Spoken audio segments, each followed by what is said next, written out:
Wow home arts சேனலை இப்போ தான் ஃபஸ்ட் டைம் பார்க்குறீங்கன்னா சப்ஸ்கிரைப் பண்ணிக்கோங்க. Welcome to wow home arts. இன்றைக்கி நம்ம வீடியோவில் வீட்டிலே எப்படி ஜெஸோ ப்ரைமர் பண்ணலான்னு தான் பார்க்க போகிறோம்.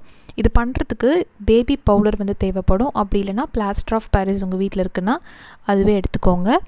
இது கூட வந்து ஒயிட் க்ளூ வந்து தேவைப்படும், இல்லைனா ஃபெவிகால் கூட யூஸ் பண்ணிக்கலாம்.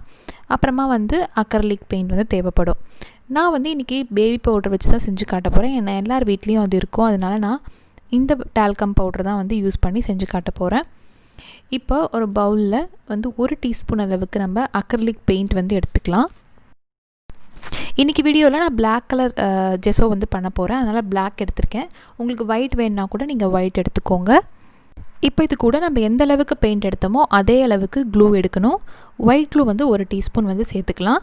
நீங்கள் நிறைய பண்ணுறீங்க அப்படின்னா இந்த அளவு வந்து மெஷர் பண்ணிக்கோங்க. ஈக்குவல் அளவு இருக்கணும். க்ளூவும் பெயிண்ட்டும் வந்து ஈக்குவல் அளவு வந்து எடுத்துக்கோங்க.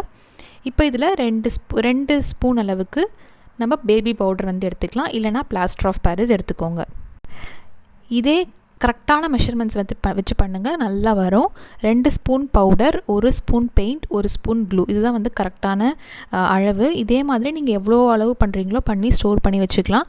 அப்படி இல்லைனா நீங்கள் இன்ஸ்டண்ட்டாக கூட இதை மிக்ஸ் பண்ணி பெயிண்ட் பண்ணிக்கலாம். இப்போ நான் வந்து கொஞ்சமாக தான் மிக்ஸ் பண்ணியிருக்கேன். இதை நான் வந்து இப்போ பெயிண்ட் பண்ண போகிறேன். இது வந்து பெயிண்ட் பண்ணுறதுக்கு நான் ஒரு காஃபி பாட்டிலை வந்து க்ளீன் பண்ணி எடுத்திருக்கேன். இப்போ இதுக்கு மேலே நம்ம வந்து ஒரு கோட் கொடுத்துக்கலாம். பாட்டில் ஆர்ட் பண்ணாலும் சரி, இல்லை கார்ட்போர்டில் நம்ம ஏதாவது கிராஃப்ட் பண்ணுறோம் அப்படின்னா நீங்கள் பேஸாக இதை வந்து கொடுத்துட்டு இதுக்கு மேலே டிசைன் பண்ணிங்க அப்படின்னா ரொம்ப நல்லாயிருக்கும். அதே டைம் நம்ம டேரெக்டாக பாட்டிலில் வந்து அக்ரலிக் பெயிண்ட் கொடுத்தோம் அப்படின்னா இது கொஞ்சம் உறிஞ்சி வரும். லைட்டாக ஏதாவது கீறல் விழுந்தால் கூட அந்த பெயிண்ட் வந்து வந்துடும். இது அப்படி இல்லை, நல்லா உங்களுக்கு டெக்ஸ்சர் கொடுக்கும்.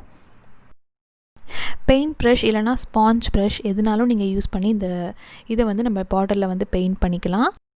உங்களுக்கு பார்த்திங்கனாவே டிஃப்ரென்ஸ் தெரியும். நம்ம பெயிண்டில் பெயிண்ட் பண்ணுறது வந்து கொஞ்சம் தின்னாக இருக்க மாதிரி, நம்ம பவுடர்லாம் சேர்த்துருக்கனால நல்லா திக்காக இருக்கும்.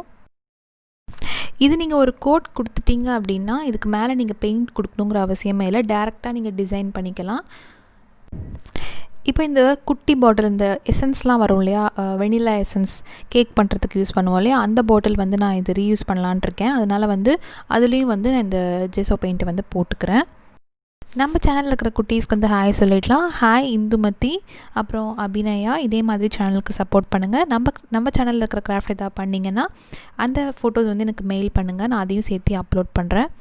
பாருங்கள், நல்லா ட்ரை ஆகி காஞ்சதுக்கு அப்புறமா இந்த மாதிரி தான் இருக்கும். நல்லா உங்களுக்கு அந்த பாட்டிலில் வந்து ஒரு மேட் ஃபினிஷ் மாதிரி நல்லாயிருக்கும் பார்க்குறதுக்கே. இப்போ நான் இதை எப்படி டிசைன் பண்ணுறேங்கிறத என்னோடய அடுத்தடுத்த வீடியோஸில் நான் வந்து அப்லோட் பண்ணுறேன். இந்த வீடியோ பிடிச்சிருந்தால் மறக்காமல் லைக் பண்ணுங்கள், உங்கள் ஃப்ரெண்ட்ஸ்க்கும் ஷேர் பண்ணுங்கள். சேனல் சப்ஸ்கிரைப் பண்ணலாம், சப்ஸ்கிரைப் பண்ணிவிட்டு பெல் பட்டனை கிளிக் பண்ணி வச்சுக்கோங்க.